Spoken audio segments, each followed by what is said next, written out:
पुण्यात एका नववर्षीय मुलीवर अत्याचार करण्याचा प्रयत्न 50 वर्षीय व्यक्तीला नागरिकांनी पकडलाय। पर्वती परिसरातली घटना आहे। एका नागरिकाच्या सतर्कतेमुळे ही बाब उघडकीस आली। नागरिकांनीच या व्यक्तीला पोलिसांच्या ताब्यात दिले। संतप्त नागरिकांचा मोठा जमाव पोलीस स्टेशन समोर जमा झालाय। पोलिसांकडून कायदेशीर प्रक्रिया सध्या केली जात आहे। आणखी माहिती घेऊ, आपले प्रतिनिधी निलेश खरमरे आपल्यासोबत आहेत। निलेश, नेमका काय प्रकार घडला?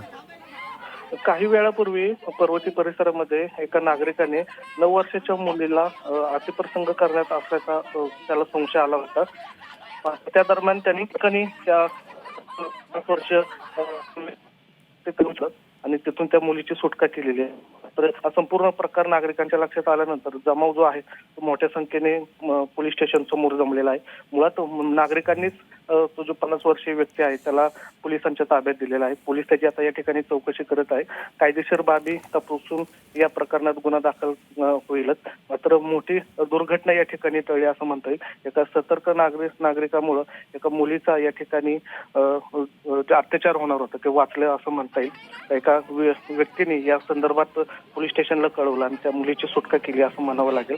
मात्र जमाव या ठिकाणी मोठ्या प्रमाणात जमलेला आहे। पर्वती पोलीस स्टेशन समोर हा प्रकार सगळा जमलेला आहे आणि आरोपी जो आहे 50 वर्षीय त्याला नागरिक ताब्यात द्या अशी या ठिकाणी मागणी करताना आपल्याला पाहायला मिळतं। अर्थात आता कायदेशीर बाबी पूर्ण झाल्यानंतर या बाबीतला संपूर्ण प्रकार समोर येईल। मात्र एका 9 वर्षीय मुलीवर अतिप्रसंग होण्याआधी या ठिकाणी सतर्क नागरिकांमुळे हा घटना जी आहे ती टळली असं म्हणता येईल आपल्याला। पण निलेश, स्थानिकांना नेमका संशय कसा आला, त्यांनी आरोपीला कसं पकडलं त्याबद्दल काही कळू शकलंय?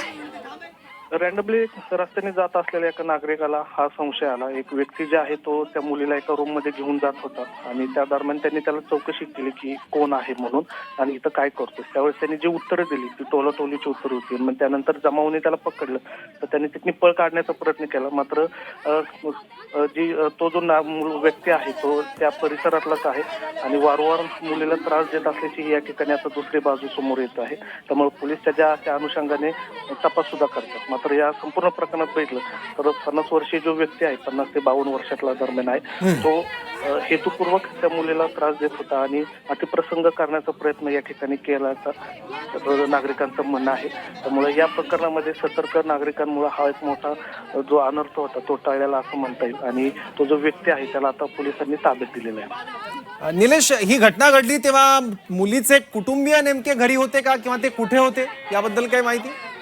या संदर्भात आता पोलीस तपासात माहिती समोर येईल। मात्र आता त्या पोलीस स्टेशन समोर त्या मुलीचे नातेवाईक सुद्धा आहेत। तो जो व्यक्ती आहे तो त्याच परिसरातला आहे। त्यामुळं त्या त्या मुलीची ओळख असल्याची या ठिकाणी शक्यता आहे। त्यामुळे आता पोलीस नेमकी काय घेतात हे फार महत्वाचं असणार आहे। कारण जर पुढच्या घटनेचा संदर्भ जर या ठिकाणी द्यायचा झाला तर ही अशी घटना घडू शकते असं म्हणलं तर वाव ठरणार नाही। मात्र आता जर बघितलं तर मोठ्या संख्येने जमलेला आहे आणि त्या आरोपीला ताब्यात द्या अशी मागणी केली। आता या ठिकाणी पोलिसांकडून कायदेशीर बाबी तपासल्या। सुषमाताई आपल्यासोबत आहेत, शिवसेना युबीटीच्या नेत्या। सुषमाताई, पुण्यात काय प्रकार घडलाय, तुमच्यापर्यंत आलाय?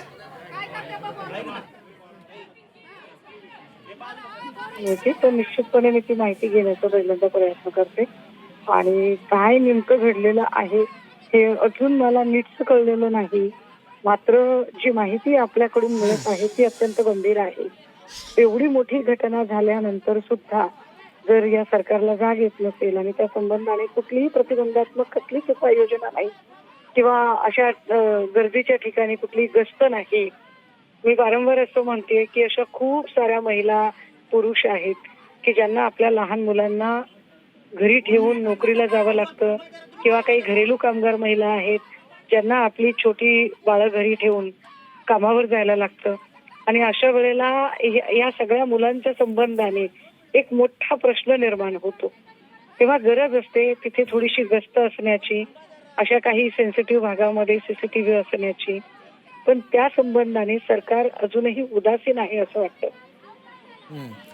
पण सुषमाताई, हा 9 वर्षांच्या मुलीवर सामूहिक अत्याचाराचा प्रयत्न केल्याचा प्रकार पुण्यात घडलेला आहे। समाज म्हणून अत्यंत लाजिरवाणी गोष्ट आहे, पण अशा प्रवृत्ती तयार कशा होत आहेत? हे समाज म्हणून आपल्यासाठी पण ही लाजिरवाणी गोष्ट आहे की आपण सगळ्या अशा व्यवस्थेमध्ये राहतोय की जिथे लहान मुली सुरक्षितच राहू शकत नाहीत. मात्र या सगळ्यांना म्हणजे वारंवार अशा घटना घडताना त्याच्यासाठीच्या ज्या अत्यावश्यक उपाययोजना आहेत त्या अजूनही का केल्या जात नाहीत. मी सकाळी म्हटलं की कॅबिनेटमध्ये जो निर्णय झाला की आजच्या लोकांना पेरोलवरही बाहेर सोडलं जाणार नाही, पण मुळात तुम्ही कित्येक असे लोक आहेत की ज्यांना अशा घटनांमध्ये अटकपूर्व जामीन मिळतोय. ही कलमं इतकी गंभीर आणि दखलपात्र का होऊ नयेत, बरोबर, की ज्यामुळे या लोकांचा अजिबात अटकपूर्व जामीन झाला नाही पाहिजे. ठीक आहे. त्यामुळे ह्या सगळ्या गोष्टींमध्ये सुद्धा बदल करण्याची गरज आहे. बरोबर, महत्वाचा मुद्दा तुम्ही सांगितला. सुषमाताई, धन्यवाद आपल्या प्रतिक्रियेबद्दल. तर रुपाली ठोंबरे पाटील सुद्धा आपल्यासोबत आहेत. रुपालीताई, तुमच्यापर्यंत पुण्यातल्या प्रकरणाची सगळी माहिती आली आहे? काही वेगळी माहिती आहे तुमच्याकडे आणखी? मला एवढीच माहिती कळली आहे की 9 वर्षाच्या मुलीवर अन्याय अत्याचार झाले आणि लोकांनी त्या माणसाला पकडून पोलिसांच्या ताब्यात दिलेलं आहे. एक लक्षात घ्या, या 2-3 म्हणजे मधली जी घटना नसरापूर मधली झाली, 12 वर्षाच्या खालील ज्या मुली आहेत, 12-13 वर्षाच्या, की ज्यांच्यावर अन्याय अत्याचार होतो त्यांच्यावर पोस्को अंतर्गत गुन्हा दाखल होतो आणि त्या लोकांना अटकपूर्व मिळत नाही. आज कॅबिनेटमध्ये जो काही निर्णय झाला तो महिला लैंगिक अत्याचारामध्ये पेरोल मिळू नये म्हणून आहे. माझं असं देवेंद्र फडणवीस साहेबांना, सुनेत्रा वहिनींना, शिंदे साहेबांना, एकनाथ शिंदे साहेबांना विनंती असेल की लहान मुलांच्या अत्याचारामध्ये त्याला पेरोल पण मिळू नये आणि जामिनाची ही जी प्रोसेस आहे ती अत्यंत किचकट झाली पाहिजे. कारण का इतर म्हणजे ज्या सज्ञान महिला आहेत त्यांच्यावरचे अत्याचार आणि तुम्ही लहान मुलांवरचे अत्याचार एकत्र करू शकत नाही. लहान मुलांवर जे अत्याचार होतात त्याच्यात कोणालाही सुट्टी देता कामा नये, कायद्याने सुद्धा नाही. आणि लोकांनी अशा विकृताला ठीक आहे पोलिसांच्या ताब्यात दिलं. माझं म्हणणं जरा त्याला तिथं दहशत बसू द्या ना, उद्या ना 1-2 केसेस आपल्यावर, त्याच्याशिवाय हे विकृत आपल्या लेकरा बाळांना खेळणार तर नाहीत. तिथं त्या एक 20-30% तर सिक्युअर राहतील. कारण का काय झालेलं आहे, आरोपी नशेमध्ये किंवा त्याच्या ज्या धुंदीमध्ये की हा आपल्याला जामीन मिळतो किंवा 6 महिन्याने आपण बाहेर येतो, त्या याच्यामध्ये त्या भ्रमात राहून जो काही आता लहान लेकरांवर अत्याचार चाललाय ना तो थांबला गेला पाहिजे. आणि ती फक्त सरकार, पोलीस यांची जबाबदारी नाही. एक लोकप्रतिनिधी, नागरिक म्हणून आपली पण जबाबदारी आहे की आपल्या लेकरांवर ही वेळच येऊन देऊ नये. म्हणजे त्या गुन्ह्याचाच विषय राहणार नाही. या दृष्टिकोनातून आपल्याला पावलं उचलणं गरजेचं राहील. ठीक आहे, पण रुपालीताई, अशी प्रकरणं आपण बघितली तर बऱ्याचदा आरोपी हा आसपासच्या परिसरातला, परिचयातला असतो. आता या प्रकरणामध्ये सुद्धा आमच्या प्रतिनिधीने जी माहिती दिली आहे त्यानुसार आरोपी त्याच भागात राहणार आहे. आता मुलींचं वय हसण्या खेळण्याचं, बागडण्याचं असतं. पालकांनी करायचं काय कुलूप बंद करायचं घरातल्या मुलींना? बरोबर आहे. हा जो व्यक्ती आहे अन्याय अत्याचार करणारा, हा तिथं पडीक असतो, तो लक्ष ठेवतो, परंतु ती व्यक्ती व्यसनीन पण असते.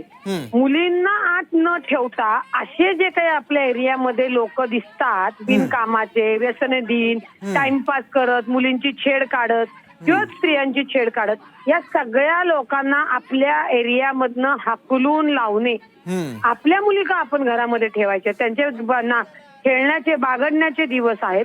परंतु अशा लोकांना कुठेतरी आपल्याला, ठीक आहे गुन्हा झाल्यानंतर आपण त्यांच्यावरची जरब बसवतोय, थोडं आपल्याला ते होऊ नये म्हणून अशा लोकांवर जरब बसवणं गरजेचं आहे.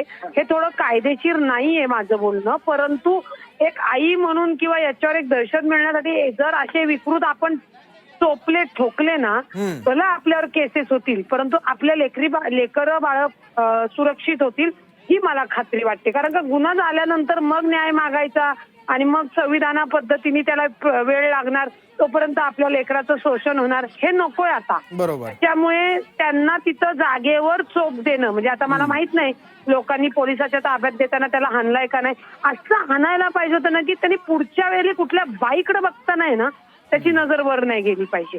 बरोबर आहे, ही प्रत्येकाची भावना आहे आणि त्याच भावनेतून हा सगळा उद्वेग बघायला मिळतो. रुपालीताई, धन्यवाद आपले, आपण झी24 तास सोबत बोललात त्यासाठी. तर 9 वर्षीय मुलीवर अत्याचाराचा प्रयत्न झालाय पुण्यातल्या पर्वती या भागामध्ये, पण काही सुजाण नागरिकांच्या वेळीच हा प्रकार लक्षात आल्यानं हा अत्याचार टळलेला आहे, पण तो प्रयत्न जरूर झालेला आहे. पुन्हा एकदा आपण जाऊयात आपले प्रतिनिधी निलेश खरमरेकडे. निलेश, आणखी काही नवी माहिती समोर आली आहे?